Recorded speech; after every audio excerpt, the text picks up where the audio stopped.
Don Fidel Santana, embajador, es diputado y un hombre de lucha popular. ¿Por qué Uruguay se te reconoce como un luchador social? Que hay desafíos importantes, medio ambiente, la defensa de nuestra cultura, que deje atrás la impunidad. Son muchos, que de aquí no me sacan ni con grúa. Con candidatos que no tienen historia política, simplemente por manejo de recursos.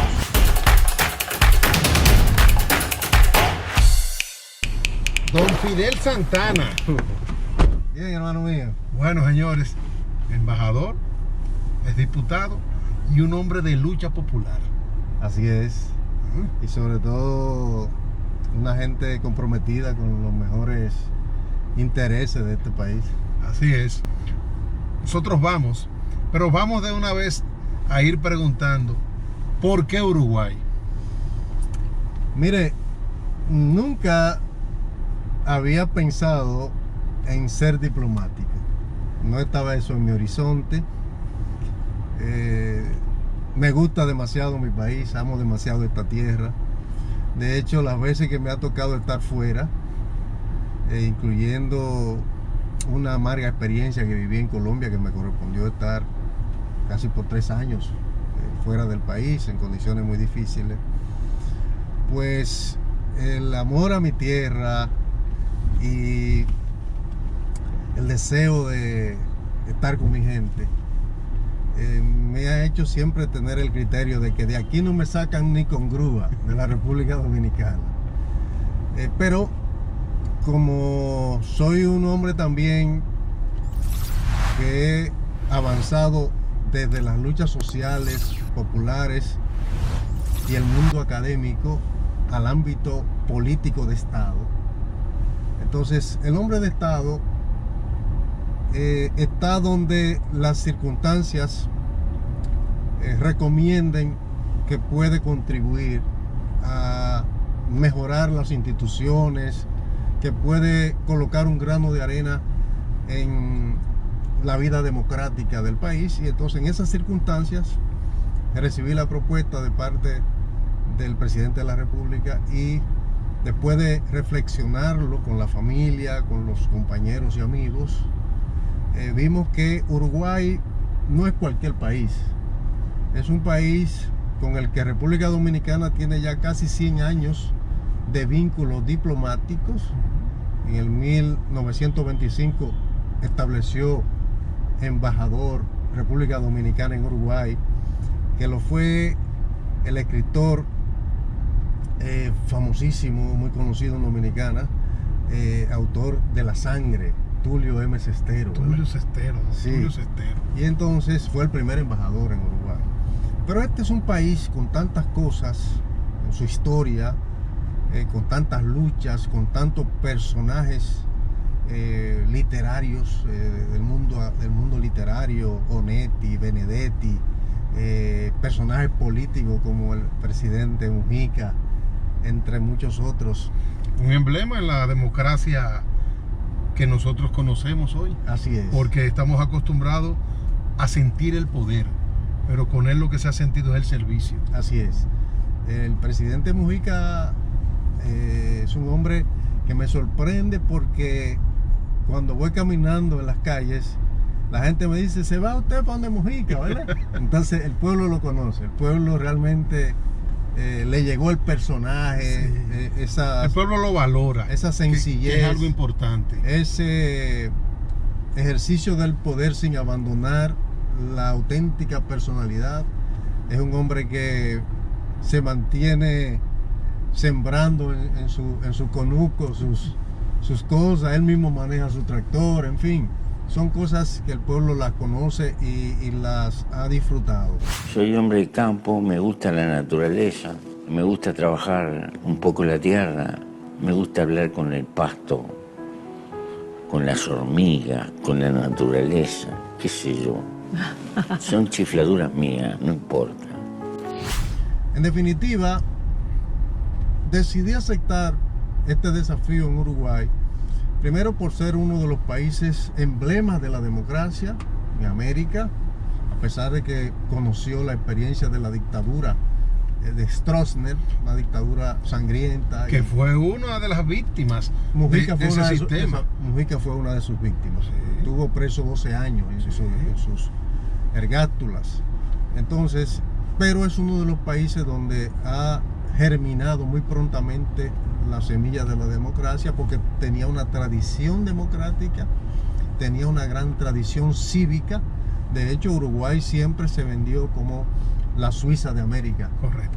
Se ha entendido que su pueblo es un pueblo muy educado, con tradiciones ciudadanas muy arraigadas. Es un país con una población pequeña, apenas rebasa los 3 millones de habitantes, aunque tiene una dimensión territorial que es alrededor de 3 veces el tamaño de la República Dominicana. Sí, pero el Cono Sur se ha destacado siempre por eso, por una baja densidad poblacional. Así es. Tanto así es. Lo es Paraguay por igual, Sí, y el mismo Argentina, es que correcto. para nosotros es un país, Para el territorio que tiene, con una poca población.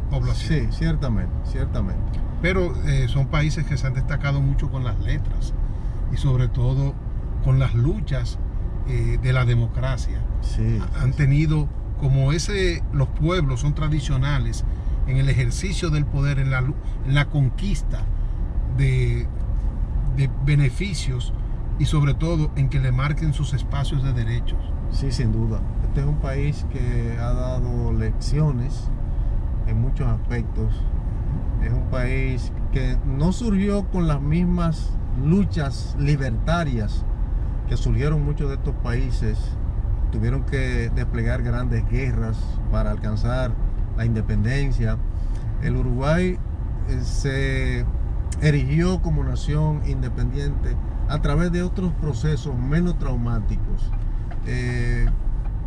también importantes, porque configurar una nación y una identidad de nación siempre implica sacrificios, siempre implica grandes esfuerzos de hombres y mujeres, que podemos llamarle próceres de los procesos de configuración de las naciones y de los pueblos, de las culturas y de la historia de estos pueblos. Entonces, decidí aceptar ese desafío, te repito, porque creo que aprenderé muchas cosas por allí, que me nutriré de la experiencia que ese pueblo ha ido forjando en sus luchas. Además, podré vincularme con las luchas y las experiencias y los procesos de institucionalización de países vecinos, con decirte que Argentina está cruzando el río La Plata, ¿no? Y Paraguay está a unos 200 kilómetros, Brasil también. Recordamos las Tres Bocas. Así es. Pero Fidel, tú hablas de esos pueblos, de la identidad social de esos pueblos, y aquí se te reconoce como un luchador social. Sí, y ciertamente puedo decirte que gran parte de mi vida ha estado dedicada a las luchas sociales por reivindicaciones. Desde que cumplí 11 años, ingresé a una organización estudiantil, el Frente Estudiantil Flavio Suero Feflas. Después fui parte de los fundadores del Frente Estudiantil Amin Abel Hasbún. Y desde la edad de 11 años participé en clubes culturales, en asociaciones juveniles, en grupos de estudio de historia. Es decir, que todo el trayecto de mi vida, por más de 40 años, ha estado precisamente vinculado al acontecer social y de lucha del pueblo dominicano. ¿Qué referentes tú puedes más o menos indicarnos que serían las luchas por las cuales aquí tendríamos que seguir también buscando el día a día y el desarrollo político-social? Vamos, vamos, vamos. Acompáñanos. Donde quiera que estés, vamos. Queremos ser parte de ti. Contacto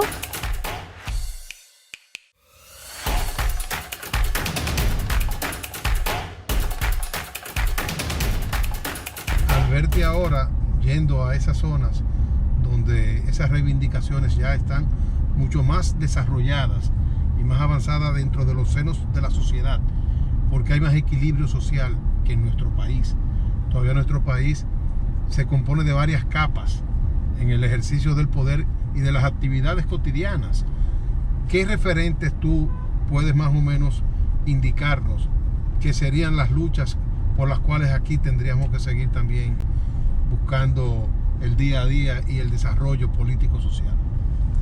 Mira, estamos en una coyuntura en República Dominicana muy especial porque el pueblo venía movilizándose con mucha determinación, buscando justicia.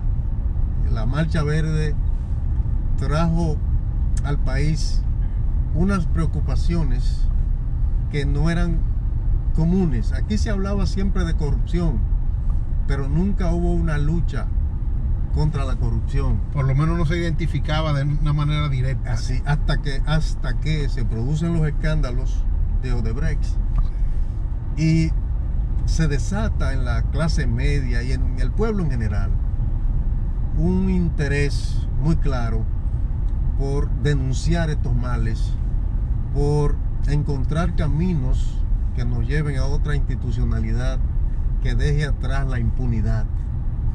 Y esas grandes movilizaciones en las que participé, como seguro tú participaste, y miles de dominicanos. Sí, empezamos con el 4%. Claro. La lucha por el 4%. Claro que sí, eso fue un poco tiempo atrás. La lucha por los haitises también, en la que participamos en defensa de ese importante pulmón de la República. Pues han ido creando una conciencia ciudadana que, ayudadas por la gran potencialidad que nos regalan las redes sociales y la posibilidad de vivir instantáneamente en cualquier lugar,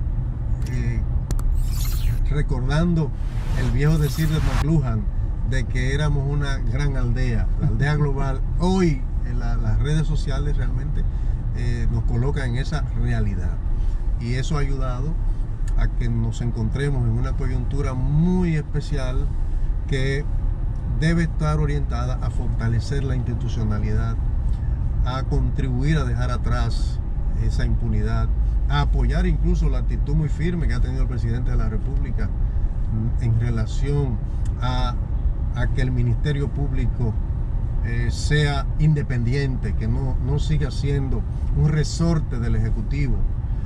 Creo que hay grandes luchas por delante que tienen que ver, obviamente, con dejar atrás la pobreza extrema. Yo creo que Uruguay es un ejemplo de cómo es posible avanzar hacia una sociedad en la que los extremos ni en exceso ricos ni en exceso pobres, sociedades de clase media, ¿vale?, que den oportunidades a todos y a todas. Creo que hay desafíos importantes. El medio ambiente, la lucha por preservar el medio ambiente es un desafío que debe cobrar cada vez más impulso en la República Dominicana. La defensa de nuestra cultura, la promoción de nuestra cultura, que a veces está siendo vapuleada por culturas ajenas. No es que nos cerremos, yo creo que el mundo de hoy es un mundo interconectado, pero tenemos que recibir lo que venga de fuera, lo sano que venga de fuera, siempre levantando lo propio, lo nuestro. Bueno, aunque ahí tenemos también algo que incide de manera muy directa, que es el tema de la migración. Tenemos no solamente la migración del dominicano al exterior, sino también la propia migración que estamos recibiendo día a día nosotros en nuestro país, porque tenemos los suramericanos, tenemos los europeos, que fue algo siempre tradicional, Sí. nuestra etnia, nuestros orígenes por ahí lo marcan, y también el mismo caso de nuestro país vecino, con culturas totalmente diferentes a los patrones nuestros. Sí, sin duda que la migración, tanto la migración de dominicanos hacia el exterior, que regresan después con muchos estereotipos. Oye, y los hijos, con- esas segundas generaciones. Exacto. Sí, que esa segunda generación incluso pierde los vínculos con la cultura nuestra y regresan importando estereotipos, digamos que extranjeros. El caso de la cultura haitiana es un caso que hay que estudiarlo, porque fíjate que aquí hablan de posible presencia de 500,000, algunos hablan de 1,000,000, otros hablan de más, ¿verdad? Lo cierto que no hay unas cifras en base a estudios No, todavía no tenemos unas cifras creíbles. que nos permitan decir, bueno, es 1,000,000. Sí. Pero fíjate que son muchos. Sea 500,000 o sea 1,000,000, son muchos. La posibilidad de que la cultura del pueblo haitiano incida entre los dominicanos es baja. De hecho, solo en las zonas fronterizas te vas a encontrar con que muchos dominicanos hablan también el creol, ¿verdad? Pero en general no hay en el dominicano una inclinación a asimilar la cultura haitiana. De acuerdo contigo. Sí. Es más, pienso, y por lo que uno ve en la cotidianidad, ha sido más fácil ellos asumir la cultura nuestra. Sí, sí, claro. Sobre todo en la misma alimentación. Tú te das cuenta cuando los ve a ellos preparando sus comidas. Ha sido más fácil ellos dominicanizarse Sí. que nosotros poder adquirir algo de la cultura de ellos. Es así. Incluso tú ves los jóvenes haitianos que andan vestidos como los dominicanos, ¿verdad? Con el pantalón Con el abajo. pantalón abajo, la gorrita. Y los famosos tenis. Sí, sí, sí, claro, claro. O sea, ellos se han asimilado.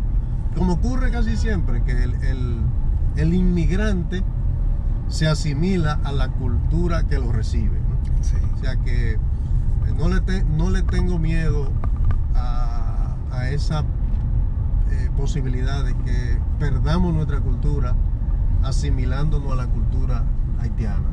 Esa parte no creo que esté en movimiento en la República Dominicana. Mira, tú eres un académico de la Universidad Autónoma de Santo Domingo en el orden de economía, Sociología. sociología y economía en cuanto a la diversidad de la incidencia. Ya.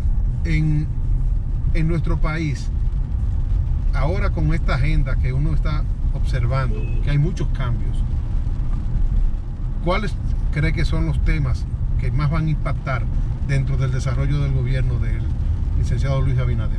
Si no hay duda de que los temas que están incidiendo en la agenda gubernamental andan pues en la lógica de las grandes reformas que requiere el Estado dominicano. Creo que el gobierno está haciendo un esfuerzo por poner esa agenda de discusión. Ha convocado a todos los actores políticos para iniciar ese debate y ese acercamiento. Pero hay otros temas que sin duda estarán en el escenario. El tema de la corrupción y la lucha contra el crimen, el tema de la seguridad ciudadana sigue siendo un tema de primer orden. El tema de la deuda pública, el manejo financiero del país. Este es un gobierno que ha recibido la economía del país en una situación muy difícil, Muy comprometida. hipotecado el país a niveles exageradamente altos, y ha tenido que asumir el gobierno Luis Abinader en medio de una pandemia que obliga, aunque no se quiera, a buscar más dinero prestado. Sí, Porque agenciarse recursos. hay que agenciarse recursos. Y lamentablemente la productividad está mermada. Claro. O sea que es muy difícil poder obtener recursos internos para poder activar la economía. Exacto. Esa es la realidad Sí. que ha encontrado. Sí. Y, No, y la realidad del escenario. sí. Hay países que hoy en día, si no tienen capacidad de endeudamiento, simplemente lo que van a hacer es disminuir sus actividades. Claro. Porque, bueno, hay que buscar dinero para enfrentar esta pandemia en el ámbito propiamente de salubridad pública. Que es un aumento del gasto social. Sin duda, hay que gastar mucho más dinero. Solo en vacunas y solo en atención a enfermos, y eso es descomunal lo que implica. Y un gasto que no nos activa a nosotros económicamente porque no producimos vacunas. No. Al no ser productores de esa área social, pues lamentablemente esos recursos simplemente se van hacia el extranjero. Así es. No podemos seguir llenando boletas con candidatos que no tienen historia política simplemente por manejo de recursos. Vamos, vamos, vamos. Acompáñanos. Donde quiera que estés, vamos. Queremos ser parte de ti. Contacto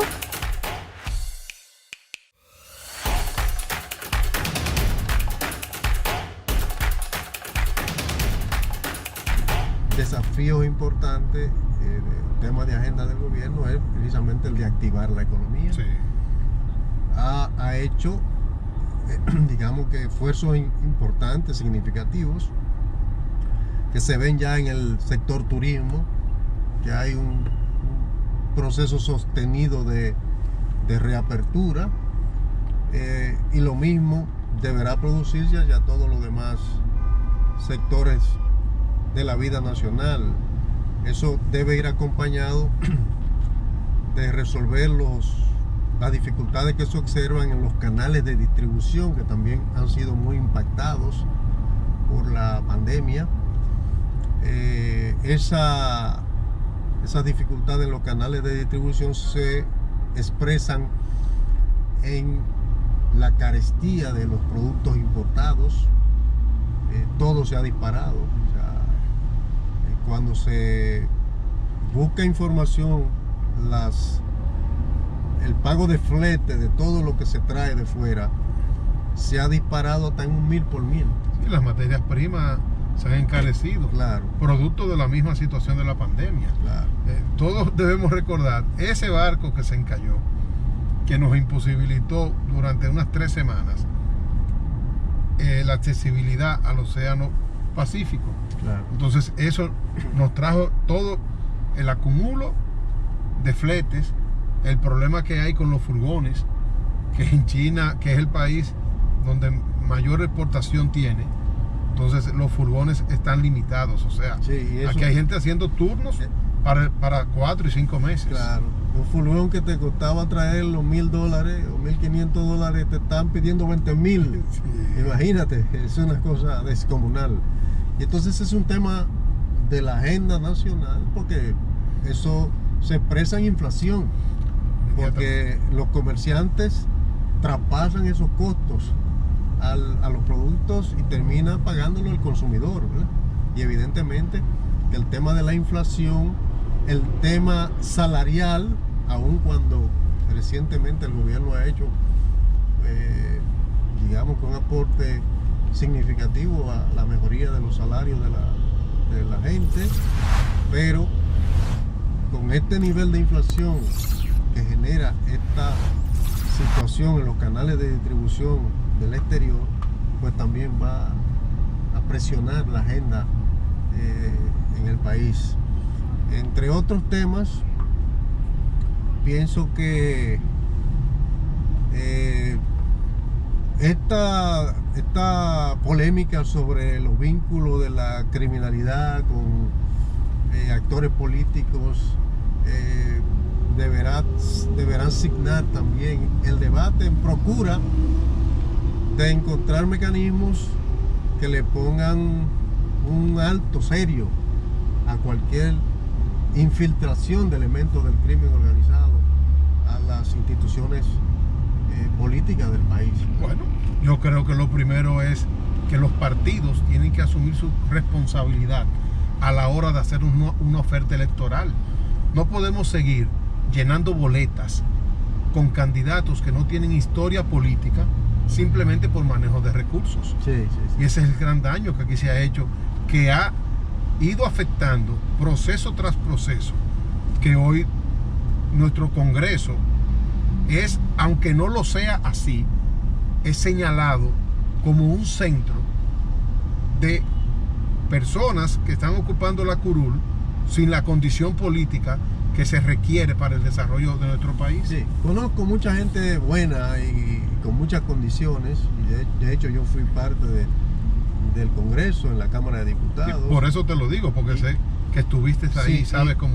Y realmente conocí muchísima gente de calidad, pero también viví la experiencia de compartir con personas que no tienen un historial político detrás.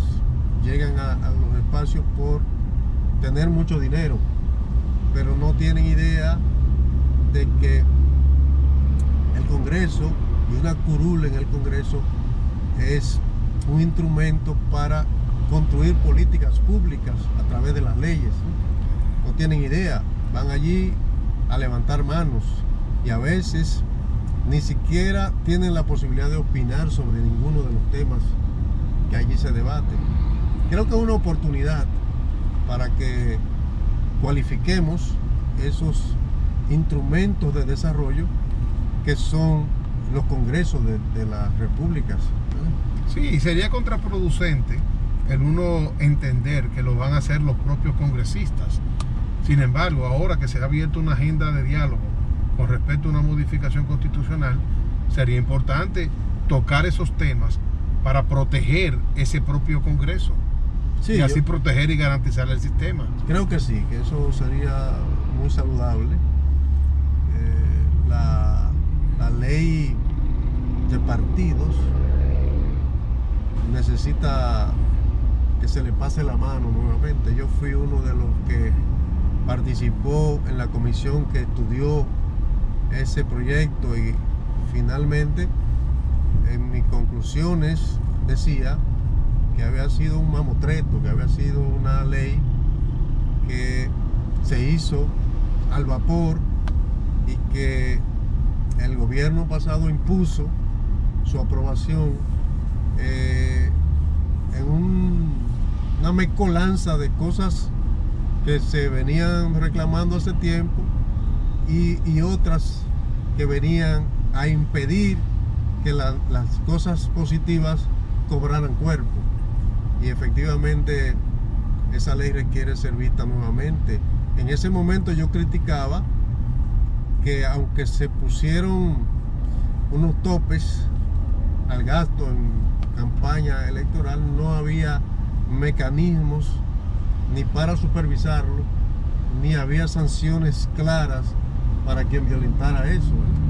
Entonces dejaba las puertas abiertas para que el crimen, el que tuviera dinero en base al crimen, pudiera entrar, como de hecho han hecho, a ocupar posiciones en el Congreso de la República. Y la propia ley electoral es una ley muy difusa todavía. Claro que sí. Que requiere ser un poco más directa, aplicando inclusive sanciones, que lamentablemente se ha seguido jugando al ser y no ser, y lo vimos en el pasado proceso electoral. El transfugismo, que era algo que se nos presentó tanto, se nos habló tanto para la aprobación de esas leyes, fue lo que más imperó después de culminado el pasado proceso electoral. Me parece que va a ser necesaria la figura de un fiscal electoral, una figura que persiga los crímenes y delitos electorales. Que ese no sea un tema de las 2 o 3 semanas que dura el debate de quién ganó y quién perdió, porque hay una serie de crímenes que se producen en los procesos electorales Me refiero, por ejemplo, a la incursión de financiamiento de elementos mafiosos que después quedan en el olvido. Nadie le da seguimiento a eso. Y que hay una prontitud con el tema de las juramentaciones, que entonces limita la investigación y el proceso en sí de lo que sería judicializar cualquiera de los casos que realmente se puedan señalar. Es correcto. Si hubiese un fiscal electoral, todos los informes entregados por los partidos y por los candidatos deberían ser objeto de una minuciosa observación de esa figura y de un seguimiento, ¿no? De modo que pudiéramos prevenir situaciones como la que hemos visto recientemente, que no hacen más que llenarnos de vergüenza, de que el país ande en la boca del mundo entero como un país en que una de sus principales instituciones, que es el Congreso, pues esté infiltrada o haya estado infiltrada por elementos del crimen organizado. Mira, Fidel, también nosotros tenemos que entender que ya nuestra democracia es una democracia demasiado antigua en el ejercicio y que requiere ya de elementos de confiabilidad. O sea, nuestra democracia tiene que acompañarse de la confianza del pueblo al momento de ir a elegir por un candidato. Porque si vamos a seguir en lo mismo, los cuestionamientos de las compras y ventas de cédulas, los cuestionamientos de lo que se hace con las actas al final de un proceso, de cómo fueron contados esos votos y hacia dónde fueron dirigidos. O sea, esos dimes y diretes que siempre nosotros tenemos con los candidatos, tenemos ya que concluirlos. Sí. La realidad tiene que ser que ese órgano que se llama la Junta Central Electoral, al momento de hacer el montaje de unas elecciones, tenga la garantía de que su ejercicio va a ser respetado y que ellos van a respetar la voluntad del electorado. Estoy de acuerdo contigo. Se requiere más peso institucional y la Junta tiene que ser acompañada. Repito, por eso hablo de la figura del fiscal electoral. La Junta organiza las elecciones, pero debe haber un órgano especializado en perseguir todo lo que vulnere las leyes electorales del país. Que sea un órgano de prevención y de persecución. La gente sepa, si usted violentó esto, si usted compró o vendió su cédula, usted puede ser perseguido y ser sometido a la justicia, ¿verdad? La gente sepa las penas que cada una de esas violaciones implican. Eso no creo que deba ser un elemento de las atribuciones de la Junta como tal. Debe salir eso de la Junta. El Tribunal Superior Electoral tiene que empezar a jugar un rol mucho más destacado y mucho más comprometido también. Sí, pero también el Ministerio Público. El Ministerio Público es el que está llamado a perseguir, porque el Tribunal Electoral no tiene capacidad de perseguir, tiene capacidad de resolución sobre diferendos en el ámbito electoral, pero en cuanto a los hechos o los acontecimientos ya que violentan las leyes, debe entrar el Ministerio Público. Sí. Y el Ministerio Público hasta este momento no tiene un área especializada en perseguir estas falencias, digamos, estas violaciones. Por eso insisto en que esta reforma que el propio gobierno está auspiciando debería poner atención a ese tema. Algo muy básico y oportuno a la vez es lo que estamos viendo con el sometimiento de congresistas. Vamos, vamos, vamos. Acompáñanos. Donde quiera que estés, vamos. Queremos ser parte de ti. Contacto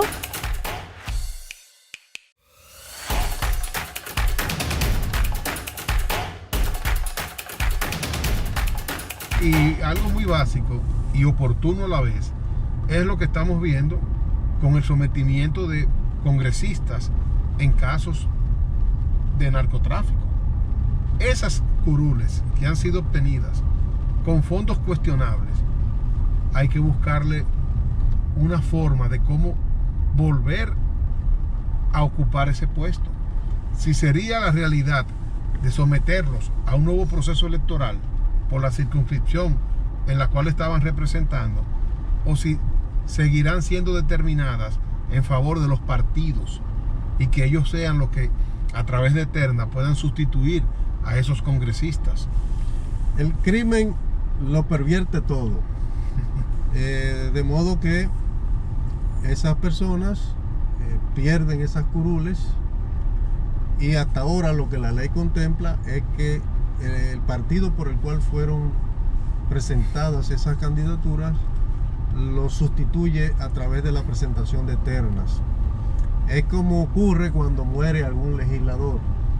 Esa curul queda a disposición del partido, quien presenta su terna, y en el Congreso la avalan, escogen uno de los propuestos en la terna, ¿no? O sea que eso es lo que debe ocurrir con esas curules, aunque hay un tema de por medio que es el de la presunción de inocencia. Ahí está lo que sucede muchas veces, de que el partido o no tiene la capacidad o no tiene la intención de depurar a ese candidato previamente, y al final, como se está agenciando un puesto, no le importa que las consecuencias del mañana le dejen a él el beneficio de poder poner otra persona dentro de esa posición. Sí, pero fíjate en las circunstancias que están los partidos ahora y el Congreso, porque no puede quitarle la curul a alguien mientras no se demuestre que es culpable, ¿verdad? O sea, todo ese proceso está en un limbo. En un limbo.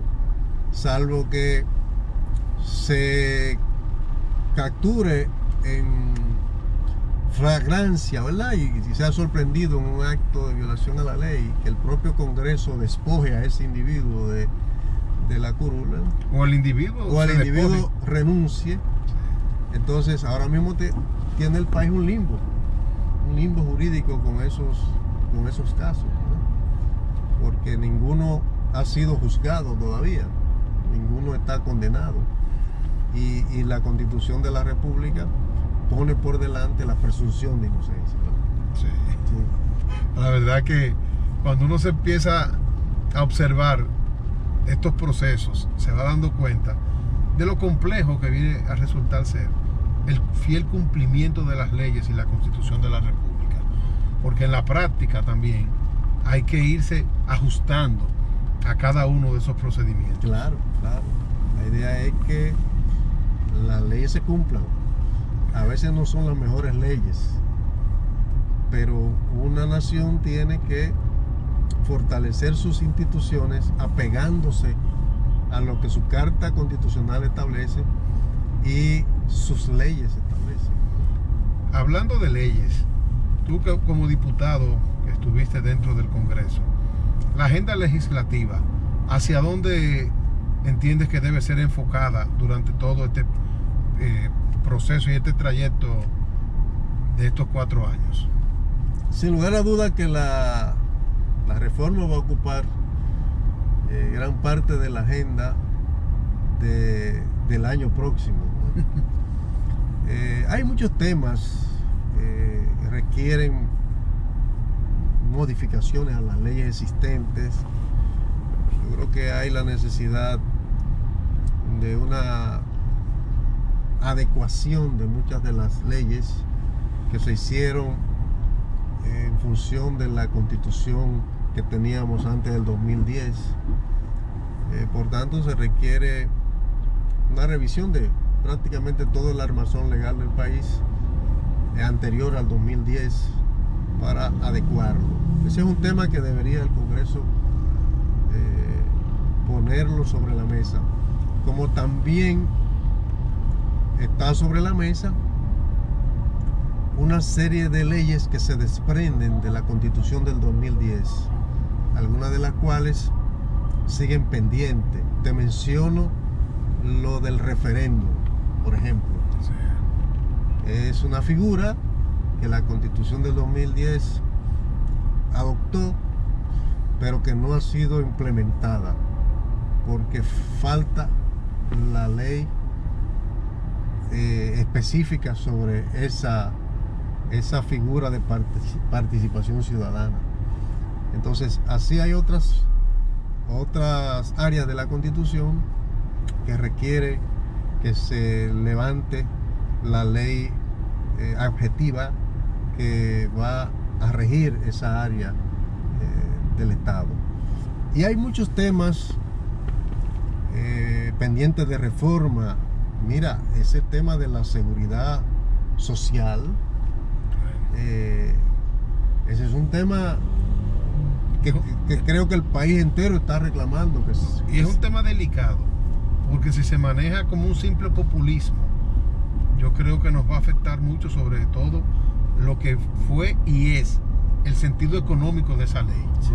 que es el sustento del sistema financiero, y fue ahora mismo el sustento de lo que será el retiro de la mayoría ya de esta generación, de los que hacen economía en esta generación.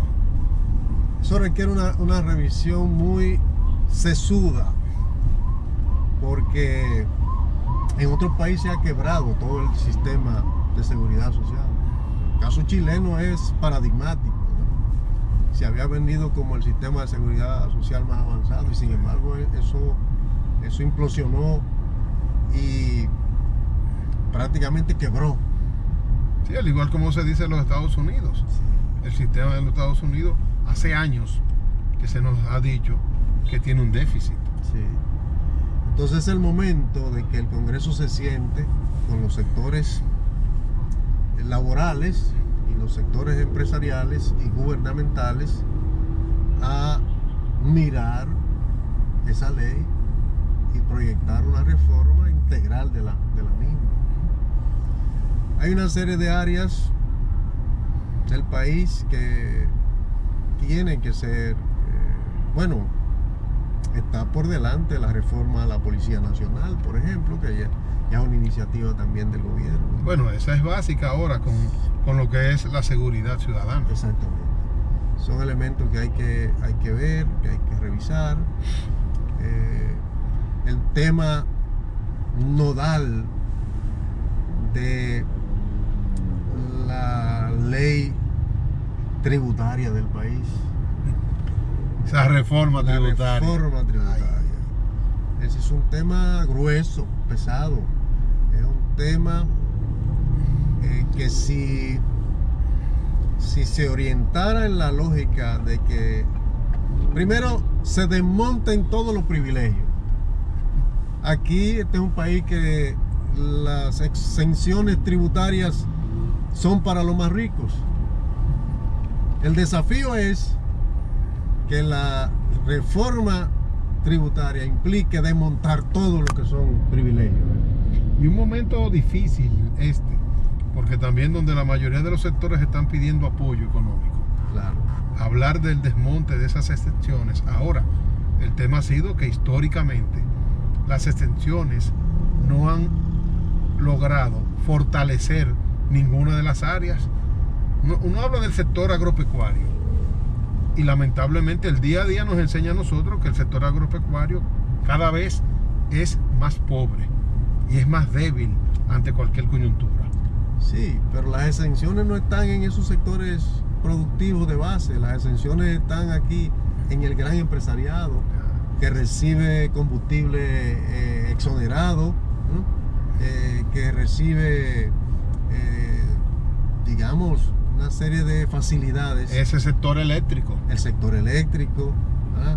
Entonces, para que se produzca una reforma en el país tributaria seria, hay que comenzar por revisar y desmontar eso.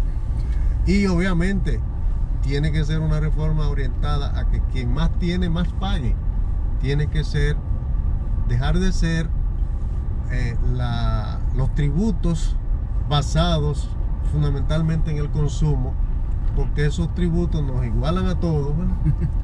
En el consumo, y dejan a los sectores que más acumulan riqueza prácticamente sin compromisos significativos con el erario, ¿no? Yo creo que esos temas en esta reforma el país tiene una oportunidad de mirarlo tranquilamente y me parece que el presidente Luis tiene la sensibilidad para poner los ojos en esa nueva perspectiva tributaria en la República Dominicana. Señores, definitivamente, con Fidel Santana se nos aleja un poco, porque yo no me atrevo a decir que se va.